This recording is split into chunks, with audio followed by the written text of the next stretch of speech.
welcome back to World Crisis Radio. Webster Griffin here in Washington, D.C., calling for an unconditional all-points mobilization in favor of the Warren bill. Elizabeth Warren, Massachusetts senator, has submitted a bill to force the Federal Reserve to finance student loans at 0.75%. It is the first time that somebody in Congress reaches outside of the realm of the federal budget, over to that central bank, with an attempt to mobilize, to direct the inherent credit-creating power of the Fed in the direction required by civilization. Now, you're going to see what libertarianism really means. You're going to see what the Austrian school represents. Let's call up Rand Paul and Rubio and Cruz and Lee and all of our heroes and say, are you going to support that bill? You guys talk a game against the Federal Reserve. Here's a concrete attack on the Federal Reserve. Of course, it's not presented as an attack, but it is a way of diminishing the authority of the Federal Reserve, returning a piece of that authority back to the Congress and the President and the people, doing something of social utility, not just something zombie bankers and hedge fund hyenas want. And you're going to hear from Little Rand, from Lee, from Cruz, from the rest of these characters, Rubio. They're going to say, oh, no, that violates the free market. That violates the Austrian school. That violates Milton Friedman. Well, baloney. And they are going to lose this one. That's a losing argument by them. Any rational gathering of students, parents, and interested citizens will say the Warren bill has got to become law now. We don't care about the Austrian school, right? I looked in the Constitution. I can't find anything about Austrian school, free markets, or any of this other tripe. Now, the cat is out of the bag, of course. It's been in the Los Angeles Times. It's been in The Nation. It's been on the Huffington Post. It's been on the Daily Kos, the Boston Globe, U.S. News. It's all over the place. As far as I can see, New York Times, no, and Washington Post, I also think, no. But we've also got the crackpots coming back. Here, William A. Jacobson, clinical professor of law. I guess he's clinical. He's a professor of law who's clinical at Cornell Law School. He says, Elizabeth Warren wants to grow the bubble more by making it easier for students to borrow more money by dropping the interest rate in what amounts to a giant class warfare non sequitur. Can anybody figure that out? I don't know. Who else do we have? In the Daily Beast, Meghan McArdle, Elizabeth Warren wants to get the Fed into the student loan business. Passing the bill is not the point. It's a populist value statement. We like students, we don't like banks. Baloney. This is a concrete measure to save the average student loan borrower, $5,000 per year. $5,000 to $6,000 per year in certain cases, right, depending on the amount of debt you want. Danielle Kurzleben of U.S. News. Anyway, you get the idea. I must say, let me just give you some gems from my Twitter account. This proposal was made on the Senate floor by Elizabeth Warren on Wednesday morning, this past Wednesday. That means the 7th of May, a good day. So here's what some people say to me on Twitter. One guy says, universities should be abolished altogether. People would get jobs based on merit, not paper degrees. This is the reactionary campaign of people who say, we want college to be for elites, not for the people. Lots of luck competing with China on that basis, right? If you don't have a highly qualified labor force, you are anthropological material, okay? Your ethnographic material. The Chinese ethnographs and anthropologists will study you as the example of a failed civilization, and they'll say, what is this Austrian school that destroyed the United States? Let's see what else we have. Another person writes, the bill plays into the hands of Wall Street. We're not nearsighted anymore. We look at things long term. We've woken up. You're not nearsighted. You're blind. Let's see. I write, if your senators and reps won't co-sponsor Elizabeth Warren's bill for 0.75% student loans paid for by the Federal Reserve, then primary them. Vote them out of office. How can they say no? Oh, no. And let's see what else we have. There are a couple of other gems here. Anyway, one of these people writes saying, "Oh, what they'll do is the colleges will just raise their tuition rates." Look, friends. Sometimes this is the despair of attempting political education. You can look at the price of a daily newspaper, look at the price of a stamp. You'll see that in certain key areas, the amount of inflation in the general economy, the weakness of the dollar, to be sure, it comes from deindustrialization, among other things. But the idea that you can simply raise the tuition without a limit, I think, is completely wrong. Anyway, you've got this problem right here, right now. You've got a whole generation of kids groaning under $1 trillion. Are you going to cut their interest rate, yes or no? Come on, Austrians. Come on up to the plate. And if it's no, tell us why not. And this may, if the Austrians decide to try to fight on this one, if we could just get a movement going, we could wipe out Austrianism in the United States, right? One Austrian was enough, and that was Hitler, in case it's not clear. And we don't need Austrianism, right? We got along very well for a couple of hundred years in this country without the Austrian school, von Mises and von Hayek, and it was David Rockefeller who brought them over to spread their garbage, and of course that wonderful Russian fascist Ayn Rand. Now, what should happen now? Okay. As I say, the one problem we have is that the campuses will be shutting down now in a matter of weeks. So here's what we got to do about it. Graduation is coming up, and we have a new song, right? The old Gaudiamus igitur juvenestum sumus, Gaudiamus igitur debita delenda. We're going to wipe out our debts. Debita delenda. That's the new Latin salutatory for the coming ceremony. So usually a graduation ceremony is boring platitudes from these cynical, overpaid celebrities, and you're paying them. Forget them.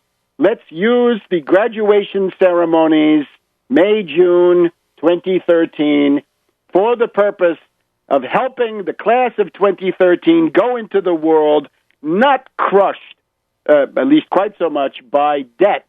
And we want to get the Warren bill passed into law by July 1st. Mobilize. So here's what you want to do. Find out who the commencement speaker on your campus is. You've got to contact that commencement speaker and say, look, we are the students. We're all very interested in hitch your wagon to a star and all the other platitudes you're undoubtedly trotting out of your word processor. We want you to build your speech around the need for the Warren bill. We want a stirring, passionate call to make Senator Warren's bill into law before July 1st. So if you have a speaker who won't do that, fire them, get rid of them, tell them they're not welcome. Find a speaker who's willing to do that. You can have me. I'll be willing to do it. Webster Tarpley, Ph.D. Take a look on my website. I'll be back in a minute. World Crisis Radio. Welcome back to World Crisis Radio. Webster Tarpley here in Washington, D.C. Mobilized now for the Elizabeth Warren Bank on Students bill to lower the interest rate on federal student loans to 0.75%, saving thousands and thousands of dollars of pure usury, pure debt service for America's students, and get this done by July 1st. And that means mobilize for your graduation. Now remember, the Wall Street lobbyists are already at work. Those Austrian school moles, those monetarist thugs, are contacting everybody in the Congress. The street doesn't like this one. Yeah, the street doesn't like it, but the American people do. And that's the one thing you can bank on. The Republican leadership will be against it. The Democratic leadership will be against it. The Obama White House will be against it. On the day this came out, the Obama regime sponsored an article in the Washington Post telling them some little tricks they want to pull, some little, palliatives, amelioratives of no significance in the student loan picture. This is at least a serious measure, right? It's going to cut the interest bill. So the only hope you have to start freeing your generation and the American people in general from usury, the yoke of finance capital, and the slavery of debt is precisely this. So you got to mobilize. At your graduation, make sure that the speaker is going to come out strongly, and I mean strongly, in support of this bill. How about the president of your college or university? They know better than anybody what's at stake here. They have got to come out, and when they say, welcome, parents, we're here to support the Elizabeth Warren bill, they're not willing to do that. They don't give a damn about higher education. They're frauds. They're just agents of, whatever group of fat cats that happen to dominate on the Board of Trustees. And having mentioned the fat cats on the Board of Trustees, you got to tell them, look, guys, we want to hear you come out in favor of the Warren bill. If you're not willing to do that, we don't want you anymore. We don't want you as we're the students. We don't want you as members of the Board of Trustees, because if you won't support this, you don't give a damn about higher education. You don't care about the concrete conditions. You're out of touch. Then professors, hey, got any Keynesians? You got to tell them, look, boys, this time we're going to go off budget. We're not going to limit it to what we can get through the federal budget and so forth. This is going to be the Federal Reserve coughing up, and this expands our possibilities enormously. Now, you want to get yourself set up so that in addition to your graduation, you're going to have those debt-ridden alumni coming back for reunions. You want to make them understand this, right? They're going to be drinking to try to kill the pain of their student loans. You're going to say, look, here's a way out of this, but you got to get moving on it right now. Above all, you want to have the commencement come out with a strong resolution demanding the immediate passage of the Warren bill. You want a strong statement. It's got to be approved by acclamation or by whatever vote you want.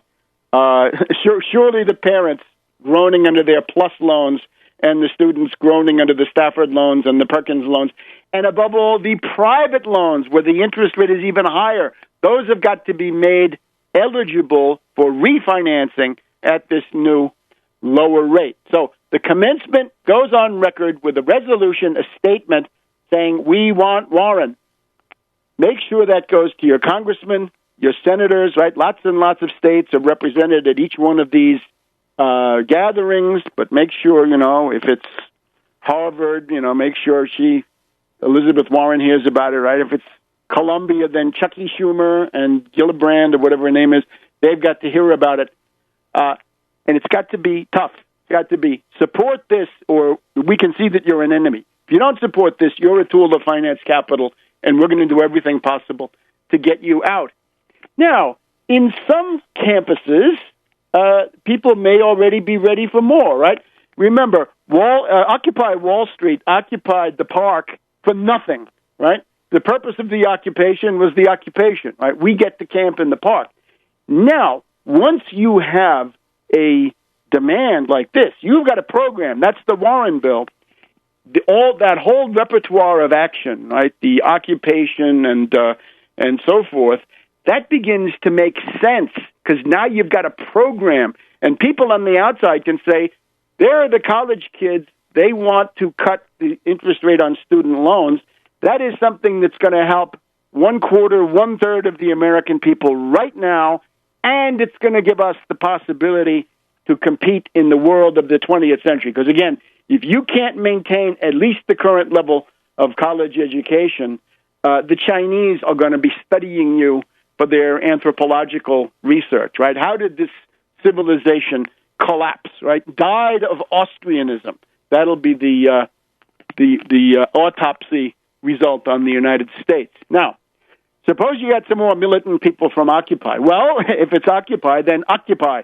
Go occupy a building on the campus. Go occupy the president's office. Go occupy some other part of the campus. And the message is, guess what, boys? We're staying here until the bill becomes law. We want it signed by the wonderful Obama, the Messiah, right? The Messiah has got to save us.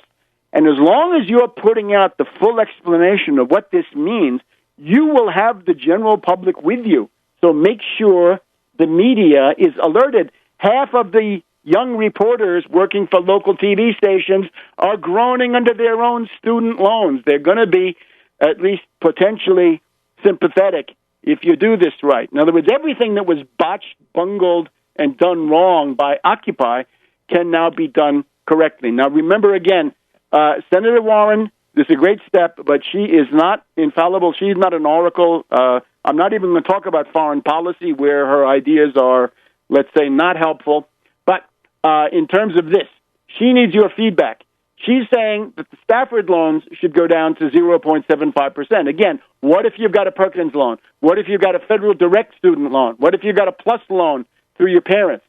All of these, and above all, the private student loans have got to be refinanced at this new low rate. And then you will hear the usurers and the exploiters and the bloodsuckers screaming, how dare you take away our cash cow, these students, right? And, fight them out into the open, and there you go. This is the chance. You may never have such a chance again. Right? This is her first bill. If it's up to Wall Street, it may be her last. Somebody asked me yesterday, when will this come up for a vote? That's easy. Never, unless you force it onto the agenda. So the approach of all of these things has got to be, we want this passed now. What we never had with Occupy was a combination of outside action, extra-parliamentary action, and action inside the Congress. Now we have that potential. We have at least the leading spearhead of something on the Fed, Wall Street, usury, finance capital, and so forth, in the Congress, in the Senate, thanks to Senator Warren. Now we've got to deliver the mass mobilization, and as far as I can see, this is her hope, because she knows that this is not going to be welcomed by this corrupt Congress.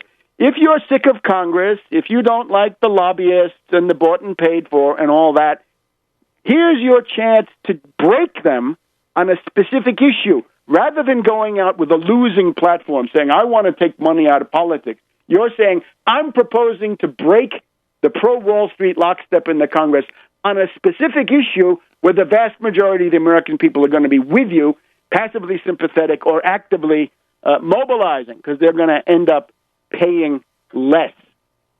So take a look at tarpley.net. I have up there an initial statement welcoming what Senator Warren has done, and there's also this campus leaflet. So it's a leaflet that you should go and print out, edit it the way you want, obviously. Get it out on your campus, and if you're a graduating senior or if you're anybody else on a campus, if you're a rising freshman, get on this. If you're a recent graduate, get on this. Mobilize, mobilize, mobilize, or face the veil of tears. And we'll be back in a minute. Welcome back to World Crisis Radio, our second hour here on May 10th, 2013, urging an immediate all-out mobilization for the Warren bill, lower interest rates on student loans to 0.75%, make the Fed pay. Now, here in this ideologue website, Legal Insurrection, well, trying to get some radical cover, but they're shilling for Wall Street, that's for sure. Danielle Kurzleben of U.S. News says the reason that student loan rates have to be high is because these people are not good risks. The zombie bank, she says, the zombie bank is a better risk. The zombie bank is already bankrupt by definition. They're wards of the U.S. government. Without the TARP, without the Fed, they wouldn't exist. let's invest in our own younger generation, because God help us otherwise, this civilization is going to collapse. And then we're told also, U.S. News, the flaw in Senator Warren's logic is that these are long-term student loans that are going to be funded with longer-term borrowing by the Treasury. James Angel, A-N-G-E-L, Associate Professor of Finance at Georgetown University, McDonough School of Business. So even though the T-bill rate right now is effectively zero for longer-term debt, the federal government is paying several percentage points more. This is exactly wrong. The money comes from the Federal Reserve discount window. It is available to the banks at 0.75. This is the Treasury, or in this case, the Department of Education, saying, guess what, Ben? You are opening up a branch of the discount window over here at the Department of Education, and you are going to be mediated through the DOE. You're going to be paying out cash at 0.75%.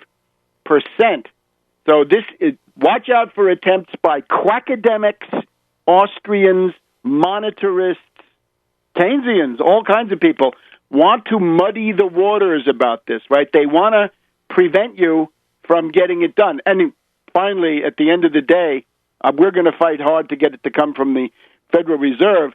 The thing that people have to hear about up front is that the interest rate is going to go down to 0.75%. But the principle that we regard as crucial is that it is a partial nationalization of the Federal Reserve. It's telling the Federal Reserve, guess what? You may not have planned to, but you're going to put money aside, not just for your zombie friends and not just for your hedge fund hyenas, but now for this important purpose.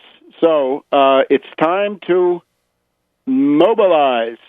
Now, the UFAA, the United Front Against Austerity, is the central point you want to refer to also for this. Tarpley.net, to be sure, Webster G. Tarpley Twitter feed, and the United Front Against Austerity, UFAA website. Let me also point out that our efforts for the Wall Street sales tax continue undiminished. We're fighting on several fronts.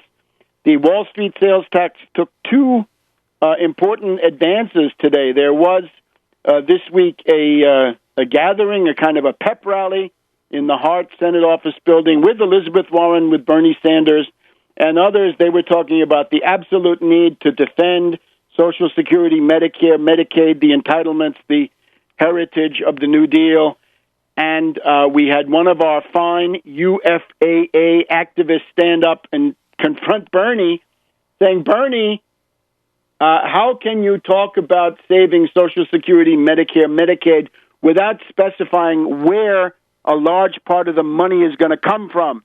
And that's the Wall Street sales tax. And Bernie was not overjoyed to hear this, even though, in theory, he's on record supporting the Wall Street sales tax. So, lip service, maybe. He didn't want it raised at this point. Not here, not now. He seems to be mouthing, sorry, it's indispensable. And if you don't understand that, you don't see how you're ever going to get this passed. So that's got to be done. The other one is Rich Trumka of the AFL-CIO had a Twitter event.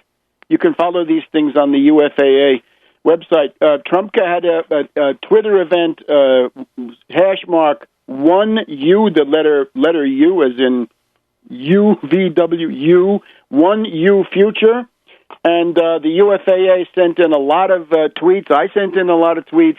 And he responded to one from the UFAA saying, labor has got to defend the entitlement, Social Security, Medicare, Medicaid, and specify the 1% Wall Street sales tax. And he responded specifically, I guess, endorsing the Wall Street sales tax. The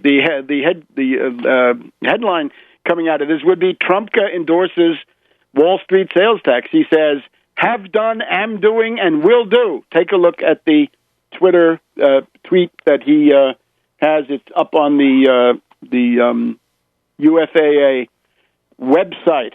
So the other thing you've got to be aware of is that Obama is scheming against you every day he is carrying on these meetings. Some of these are dinners that are announced with reactionary Republican senators like Corker, people like this. He's been having these dinners, these meetings. Some of them we know about, some of them we undoubtedly do not know about. There are undoubtedly phone calls going back and forth.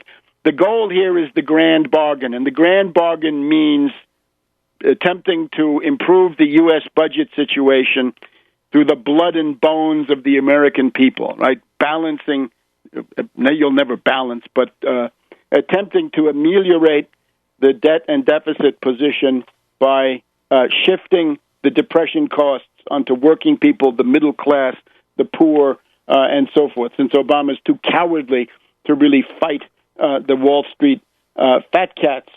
So he is planning to betray you, and you've got to be ready for this, right? One of these days, he's going to come out and say, oh, guess what? The grand bargain is here. Obama has no jobs program, no recovery program.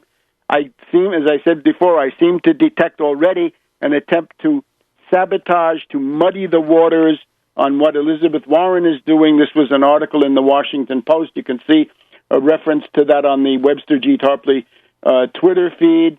But he's talking to those Republicans. He's doing the appeasement of the worst reactionaries. What can we call these? Genocide dinners, killer buffets? I don't know. We'll think of something. Now, the other thing is the House GOP is gearing up to extort more from Obama, since he is obviously such a palooka, such a coward, so treacherous, to be sure. They're getting ready. The House has blocked the Senate budget. There is no conference committee, so the reactionaries were whining for years that the Senate had no budget. The Senate had no budget. This was an obvious debater's point, process point for idiots. Now the House GOP under Boehner has blocked the conference committee on the budget. The House GOP instead has helpfully passed the Pay China First Act. It says we're going to go into default, and we're going to make sure that the bondholders get paid first. The Chinese, the Japanese, the British, the Dutch, all the foreign bondholders get paid first, top priority, then Social Security, yeah, fine, if there's anything left. And then, what about Medicare? What about vets? No, they don't get anything, way down the list. It is important also, just back to Warren for a minute, Helicopter Ben had given a speech back in March, I guess it was, where he says, the Federal Reserve is concerned that the effects of QE3, that is buying these essentially derivatives, right, mortgage-backed securities, toxic derivatives, buying $85 to $100 billion of that every month. He's concerned that the benefits are not getting beyond the zombie banks. Okay, here's a way to get the benefits of cheap credit way beyond the zombie banks into the lives of students, parents, and others, and for the future of the country. This is the way to do it.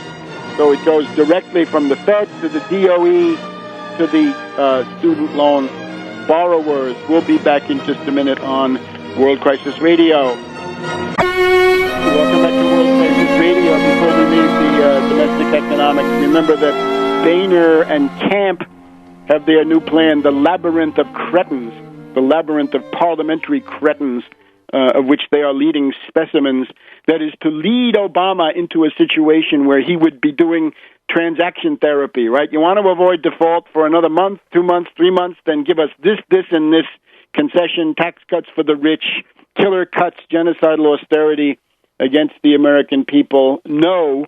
And the only way you can avoid this is go on the offensive in particular in the budget with the Wall Street sales tax, and also knock these guys off balance with the Warren bill, right?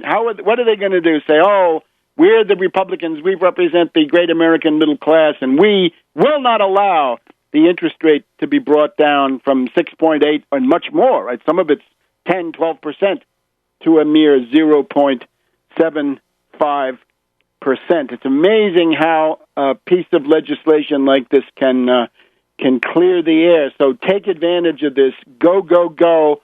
It's got to be law by July 1st. Now, we're going to have to give short shrift to the foreign affairs stuff, but we did have Secretary Hagel this past Thursday, cavorting with two leaders of the terrorist Free Syrian Army at the Soref Symposium of WINEP, the Washington Institute for Near East Peace, at the Ritz-Carlton Hotel. Does that not constitute material aid to terrorism? We had Carla Del Ponte of the United Nations, a tough old UN bureaucrat veteran, saying as far as she could see, not the Assad regime, but the rebels were the ones using chemical weapons. Big world freak out. Obama White House says, no, it's only Assad. British government, Cameron Haig, no, it's only Assad. They love the terrorists of al-Nusra. Remember, when you say FSA, you're talking frontmen for Al-Qaeda. You're talking al-Nusra.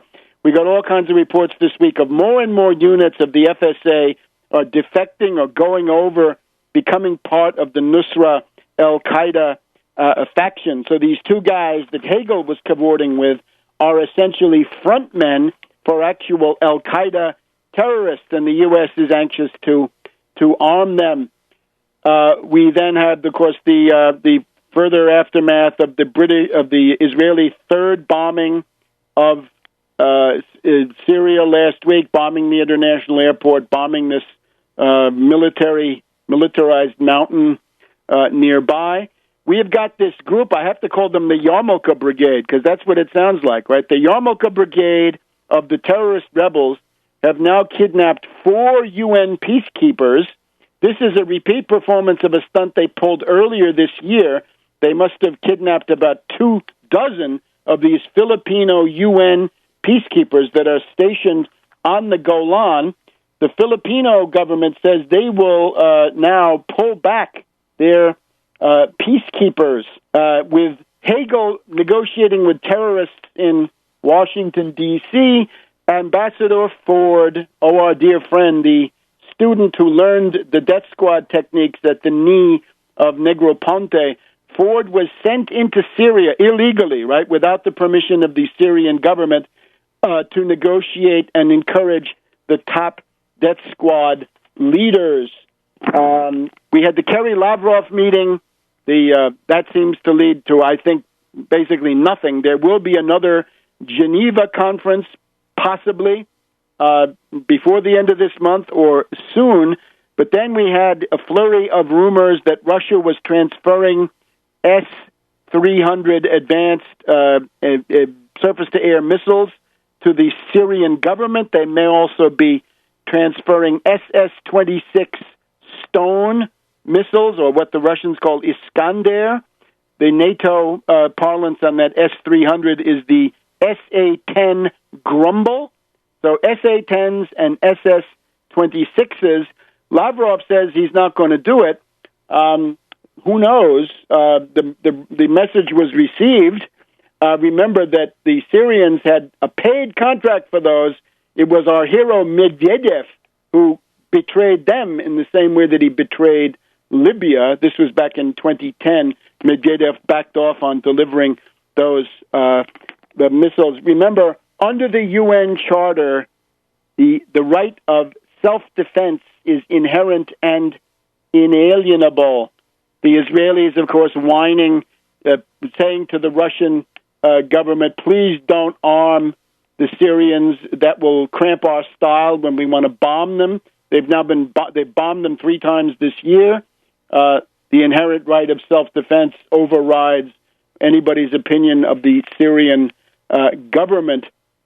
And we've also got Horseface John Forbes Kerry, the Skull and Bones Secretary of State, warning Moscow, Lavrov, don't do it. A lot of this stuff seems to be a personal con job of Kerry on Lavrov, and we're betting here that Lavrov is strong enough not to fall into this trap, right? Whatever club Kerry is a member of, you don't want to be a member of that, right? Don't join Skull and Bones, even as an honorary member.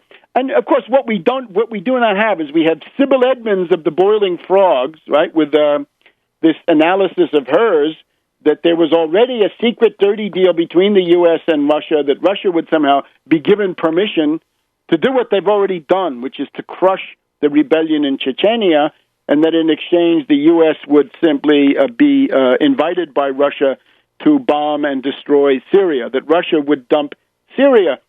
And what we find is that that is inaccurate, right? Maybe disinformation. What we see also is that it leads precisely the wrong direction. In other words, it leads us away from the reality. The reality is on the ground. The Assad forces are winning. This week we had Jennifer Rubin in the Washington Post. We also had Debka of the Israelis talking about how the Syrian Arab army is winning on the ground. For example, the town of Kirbet Ghazali, key road between Jordan and Syria, has fallen to the Syrian army, the Assad forces, and this alleged, Putin's plan for betrayal conjured up by the Boiling Frogs people, that seems to be less and less accurate. So Nasrallah of Hezbollah says that he is going to get game-changing weapons from Syria no matter what the Israelis do. And some of this involves the Fatah 110 missile, but there are others. There are other comparable weapons that are reportedly already in the hands of Hezbollah. So remember, the last couple of times Israel has attacked Lebanon, they've been militarily defeated. That was the case in 2006. Some people still not grasping that fact, but that was a debacle, and another attack on Syria likely to end in the same way. We'll be back in a minute on World Crisis Radio. Welcome back to World Crisis Radio. Webster Griffin in Washington, D.C. The Russian Foreign Ministry is alarmed by the psychological warfare, mass brainwashing campaign in the Western world in favor of an attack on Syria.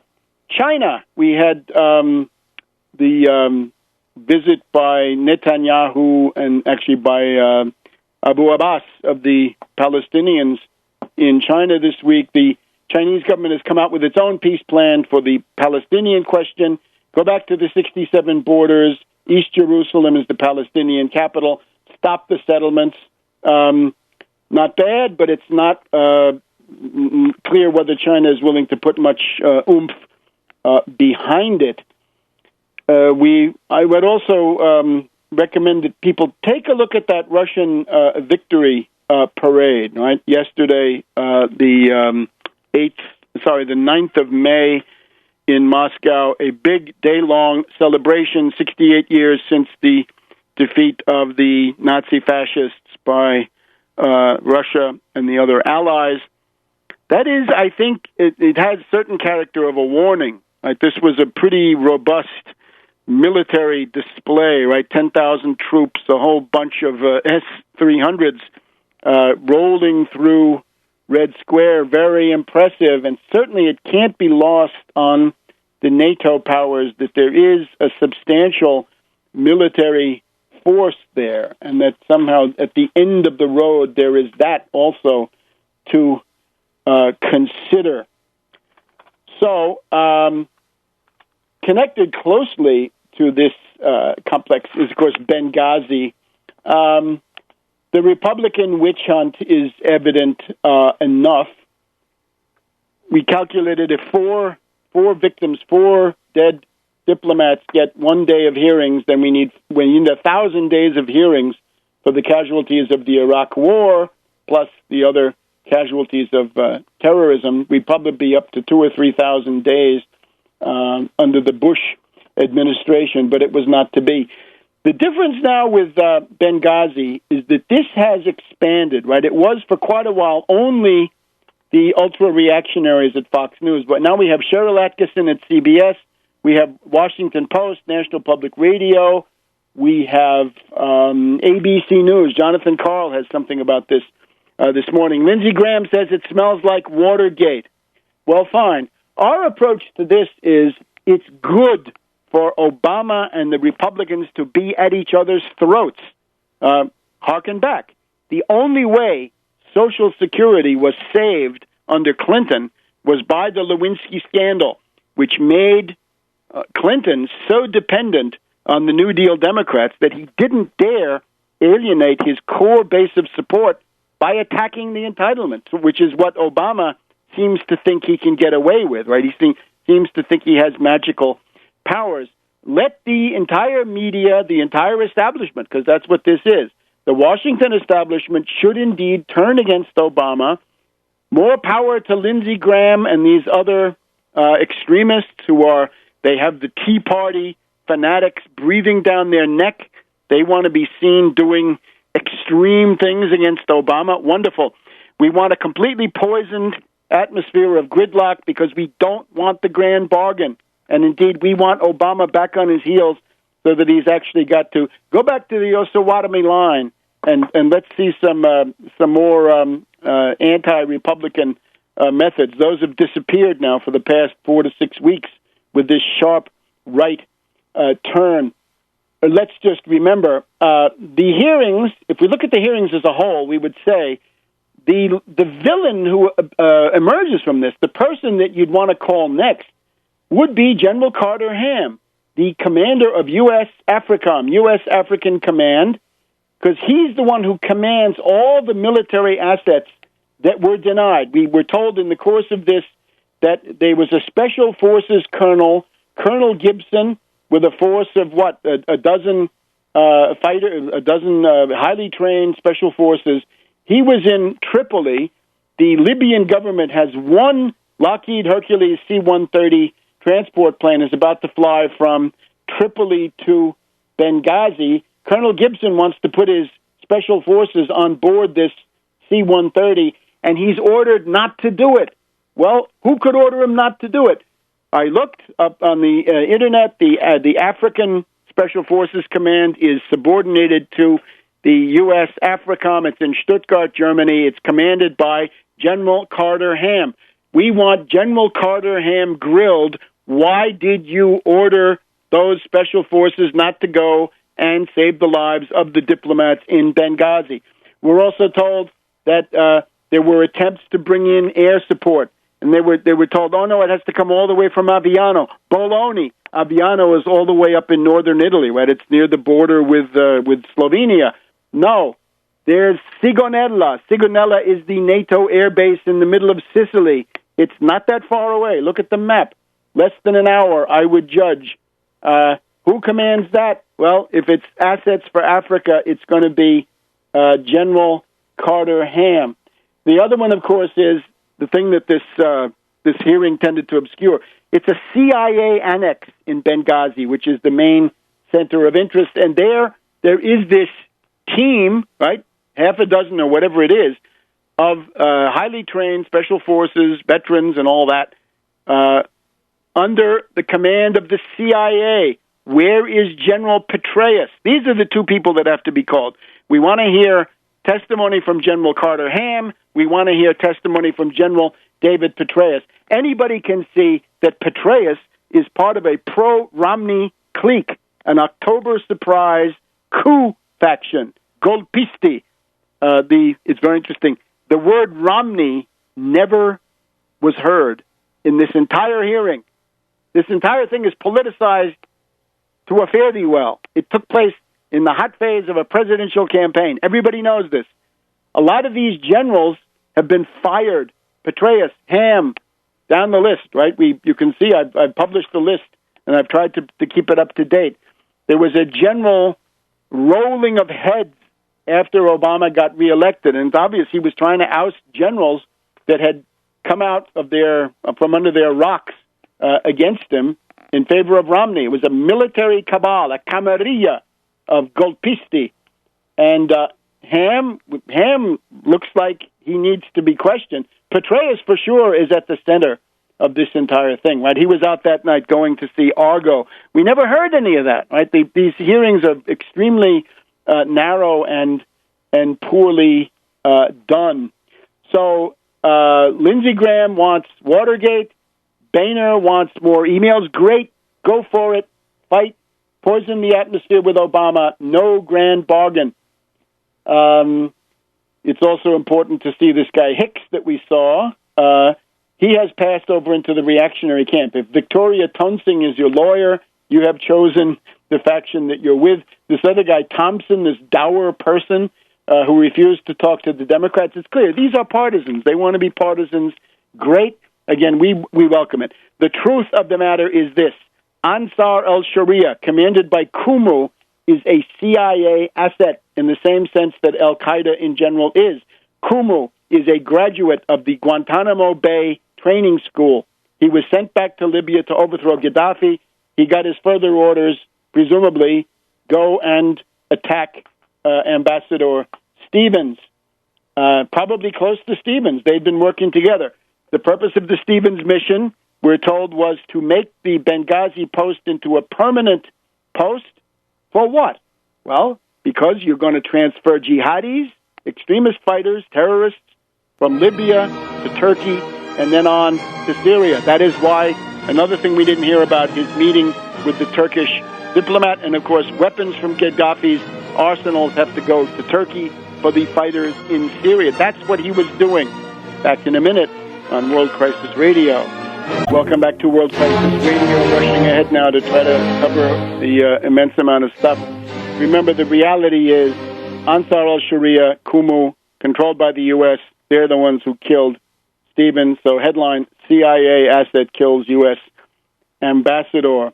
The ambassador, again, was there precisely to work with these people, to transfer them into Turkey and then on to Syria. February 17th, Martyrs Brigade, we've been through this before. They're the ones who helped the U.S. by eliminating General Yunus, too independent, I guess, as the commander of the rebel forces in Libya, and they got in Hifter, who had been flown in from practically Langley just in time for that.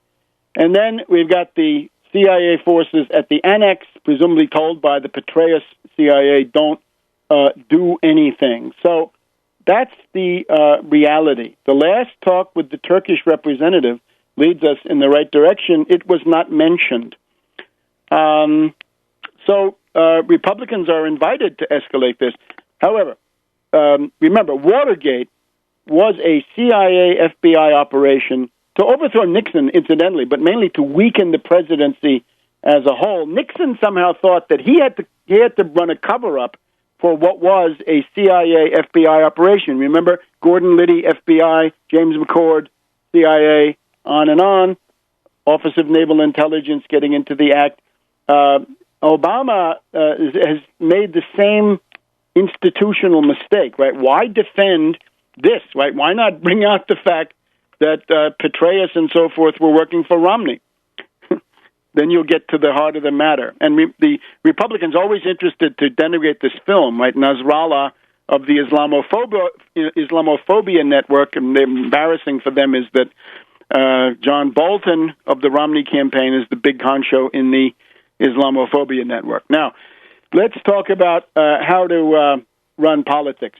The Warren bill is a solid indication my methods work. Radical, reformist political activity, peaceful, nonviolent, works.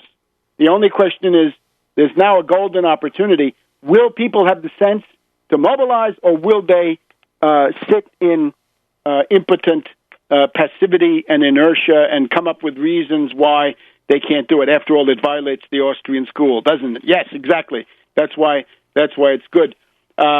We've got this UKIP, UK Independence Party of Farage, have done something in these most recent British elections.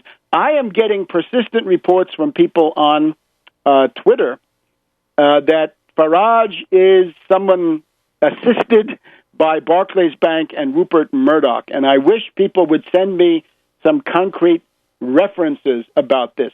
For sure, the UKIP, it's xenophobic, right? It's trying to, explain to British workers and so forth that the reason for their problems is foreigners, be it illegal immigrants or the Eurocrats in Brussels and so forth.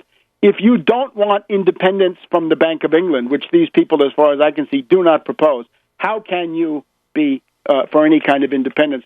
Grillo in Italy, the model for this, he continues in his path of impotence. This guy's super rich, but he wants his deputies and senators to live essentially on 2,500 euros a month, plus a couple of other allowances. And if they try to keep the money, then he wants to slander them online. These are people who borrowed the money to get to Rome, okay? These are people who left their wife and kid at home with €1,000 in the bank account and what have you. But now, the most bankrupt, the dumbest, and the most destructive potentially is this march on Washington for July 4th. This is a lamentable declaration of bankruptcy by the people behind it. Ron Kokesh, you can see, I clashed with him twice last year, once at the Bilderberg meeting almost exactly a year ago. That's on Tarpley.net website. Also at the New World's Fair meeting in New York City. He wanted to come and harass my speech. This is an example of a person who believed in Ron Paul and was overtaken by the unbelievable treachery of Ron Paul and Rand Paul, right, in joining the Romney campaign. And when that treachery of Rand Paul consummated itself, people who had been supporting the Paul-Tard cause were confronted with the moment. What are you going to do? Are you going to turn away from this? You're going to understand that the treachery is rooted in this libertarian ideology, or are you going to try to trim somehow? Well, Kokesh has now become a right-wing anarchist. How about this? October 1922, Benito Mussolini, the fascist leader, leads a group of disgruntled war veterans dressed in black in the March on Rome. Right? This is the grand debut, the first official debut of European fascism. Now, on July 4th here, we're supposed to have a group of disgruntled war veterans dressed in black, carrying guns, going into the District of Columbia. What about states' rights? Now, they'll say, oh, no, the District of Columbia is not a state. This is idiotic pedantry. The District of Columbia should be a state. Right now, it doesn't happen to be. But what about their laws, right? You're saying, we come from Texas and Arizona, and we know what those people in the District of Columbia need, right? Black people in particular. They're going to have guns shoved down their throats whether they like it or not, because that's what we good old boys want out here. So a group of right-wing reactionaries, essentially people, who are to the right now of Paul, right-wing anarchists, are going to go into the District of Columbia and say, we don't care what you black folk have been voting for here in the district. We don't care about your laws. We're going to ram it down your throat. Now, Kathy Lanier, the police chief here, is very foolish. Her definition of civil disobedience is wrong. Civil disobedience involves breaking a law. That's the essence of civil disobedience. If you don't break a law, there's no civil disobedience. But civil disobedience, as practiced in any meaningful way, say by Martin Luther King, is nonviolent. Once you bring the loaded gun into the picture, that is not civil disobedience anymore. No government in the world could allow itself to be intimidated by a gang of right-wing reactionaries brandishing, toting guns, coming into the Capitol to do what? To intimidate the Congress, the presidency, the courts, and to intimidate the black population of the District of Columbia. And then let's look at the demand. What's the demand? That there should be open carry in the District of Columbia? All of this Sturm und Drang, all of this sound and fury for that? How about fighting for something real? Look, guys, people who are going to go on this march, I guarantee you, a lot of you are groaning, you're being crushed under student loan debt. Why not forget this, drop this entire crackpot project, and devote yourself to something that's actually going to get you somewhere? Force the Federal Reserve to lower the interest rate on your student loans. Here's another one. Beyond it, if you are facing foreclosure, there was a Paul Tard backer in the Washington Post more than a year ago. He was supporting little Ron, but the leprechaun, but he was facing foreclosure. Force the Federal Reserve to buy up mortgages, troubled mortgages from individual people, and then let the interest rate be brought down to the discount rate, currently 0.75%. Why don't you raise some demands that actually get you somewhere, not symbolic demands of gun fetishism and maximum alienation? Now, of course, you can't come into the District of Columbia brandishing guns. People like this will be arrested. or worse. So what is the benefit? What is going to come out of this? It's a wonderful recipe for provocation, isn't it? Anybody in the world, right? The Ku Klux Klan can send somebody. Al-Qaeda can send somebody. Anybody and his brother can send a provocateur in there. Something goes off, and then it's a tragedy. This is wrong. It's a waste of time. It's worse than a crime. It's a mistake. It should not be done. So the word from here is drop all of that sideshow stuff. We've finally got something worth fighting for in the Congress. Mobilize now. Mobilize massively and get that Warren bill passed, signed into law. Obama doesn't want to sign it. Make him do it. Get that passed into law by July 1st as our graduation gift to the class of 2013. A graduation gift. From now on, kids, your interest rate goes down to 0.75. We're going to save you $5,000 to $6,000 a year in many cases on student loans. See you next week on World Crisis Radio.